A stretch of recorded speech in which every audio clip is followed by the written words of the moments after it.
নমস্কার বন্ধুরা, আজকে তোমাদের সাথে যে রান্নার ভিডিওটি শেয়ার করছি এই রান্নাটির নাম তোমাদের আগে জানাই। এটা হলো শোল মাছের কুটি ব্যঞ্জন। অনেকেই হয়তো শোল মাছ বিভিন্ন রেসিপি খেয়েছো, তবে এই রান্নাটা অবশ্যই একদিন রান্না করে খেও। এত টেস্টি হয় আর খুব চটজলদি রান্নাটা করাও যায়। আর সবথেকে বড় কথা যে ভীষণই সহজ পাচ্য। শোল মাছ মানে এই জ্যান্ত মাছ, শোল মাছের আঁশটা না ছাড়িয়ে, আঁশ তো নয়, ছালটা না ছাড়িয়েই আজকের মাছগুলো আমি কেটে নিয়েছি। অনেক সময় ছাল ছাড়িয়ে যে রান্নাটা করি চিলি চিকেনের মতন, সেটারও একটা রেসিপি তোমাদের সাথে এর আগে আমি আমার এখানে আপলোড করেছি, চাইলে দেখে নিতে পারো তোমরা। আরও অনেকগুলো রেসিপি করেছি, তবে আজকে যেটা দেখাচ্ছি সেই রান্নাটি আমি এর আগে কখনো এই চ্যানেলে আপলোড করিনি। আজকে রান্নাটা করব ভাবলাম, তাই তোমাদের সাথে অবশ্যই এই রান্নাটা শেয়ার করি। এই রান্নাটি আমি শিখেছি আমার জেঠ শাশুড়ির কাছ থেকে। যদিও জেঠ শাশুড়ি ভীষণই সুন্দর রান্না করেন, এবং করেন বলাটা ভুল, করতেন, উনি মারা গেছেন। তার কাছে আমার রান্না কিছুই না, নগণ্য আমি। তবে রান্নাটা শিখেছি ওনার কাছে। উনি বরিশাল থেকে এসেছিলেন এই দেশে ছোট্টবেলাতেই।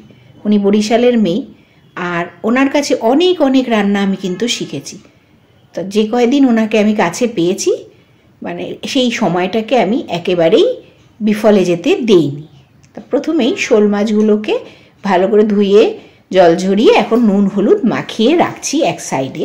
আর এই রান্নাটা করতে হলে বেশ কিছু টুকটাক মশলার প্রয়োজন, যেটা আমরা সবসময় খেয়ে থাকি বা আমাদের ঘরে ব্যবহার হয়ে থাকে রান্নায়। এখন মাছগুলোকে এপিট ওপিট করে আমি ভেজে নেব। ভাজাটা কিন্তু একটু কড়া হবে এই মাছের এই রান্নায়। আর এখন মশলাটা করে নেব।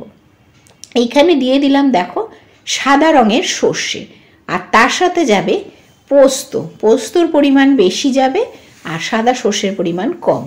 আর তার সাথে একটু লবণ, যেহেতু সর্ষে বাটায় সবসময় আমি লবণ দিই, আর একটা কাঁচা লঙ্কা। ঝালটা একটু কম এই মশলার মধ্যে যাবে। এখন ভালো করে পেস্ট করে রেখে দিলাম এক সাইডে। আর এখানে কড়াইতে বাকি যে সর্ষের তেলটা ছিল মাছ ভাজার পর, সেইটা নিয়ে নিলাম। তার মধ্যে কালো জিরে ফোড়ন দিয়ে দিয়েছি। এখন ভেজে রাখা মাছগুলোকে একটু তেলের ওপরে প্রথমে ছড়িয়ে সাজিয়ে নিলাম। তাতে কি হবে, মাছগুলোর মধ্যে মশলা যে দিয়েছি ফোড়নের তার গন্ধটাও ঢুকে যাবে। এইবারে সাথে সাথে যে মশলাটা বেটে রেখেছি পোস্ত এবং সর্ষে, সেটাও কিন্তু আমি সুন্দর করে চারিদিক থেকে ছড়িয়ে দিলাম। আর তার সাথে অবশ্যই একটু কাঁচা লঙ্কা আর পরিমাণ অনুযায়ী একটু হলুদের গুঁড়ো আর লবণ অ্যাড করে নিলাম। এবার এগুলো সব দেওয়ার পরে একটু মাখো যখন হয়ে আসবে, ঝোলটা ফুটে, তখন গ্যাস অফ করে দিতে হবে। আর ওপর থেকে একটু কাঁচা সর্ষের তেল ছড়িয়ে দিতে হবে। এইবারে মাছ আমার রান্না কমপ্লিট। আর দেখো মাছটা কিন্তু একটু গামাখা হবে, ঝোল নয়, একটু মিডিয়াম ঝোল হবে।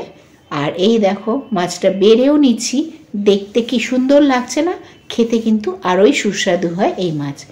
তোমাদের সকলকে এই রেসিপিটা শিখিয়ে আমার কিন্তু খুব ভালো লাগলো, কারণ এক জায়গার রান্না আরও অনেক জায়গায় ছড়িয়ে পড়ুক, এটাই হলো আমার ভিডিও আপলোড করার মূল উদ্দেশ্য। তোমাদের যদি এই রেসিপিটা ভালো লাগে আমার জেঠ শাশুড়ির, তাহলে অবশ্যই আমাকে কমেন্ট করে জানিও। আর কারা বরিশাল থেকে এই রান্নাটি দেখছো, তারাও অবশ্যই এই রান্নাটি দেখে আমায় কমেন্ট করো তোমাদের কেমন লাগলো। আজকের ভিডিওটা তাহলে এখানেই শেষ করি। আর শোল মাছের কুটি ব্যঞ্জন রান্না করে খেয়ে আমায় অবশ্যই কমেন্ট করে জানাবে। আর আমার চ্যানেলটিকেও চাইলে সাবস্ক্রাইব করে রেখো। আজ তাহলে এখানেই ভিডিও শেষ করছি।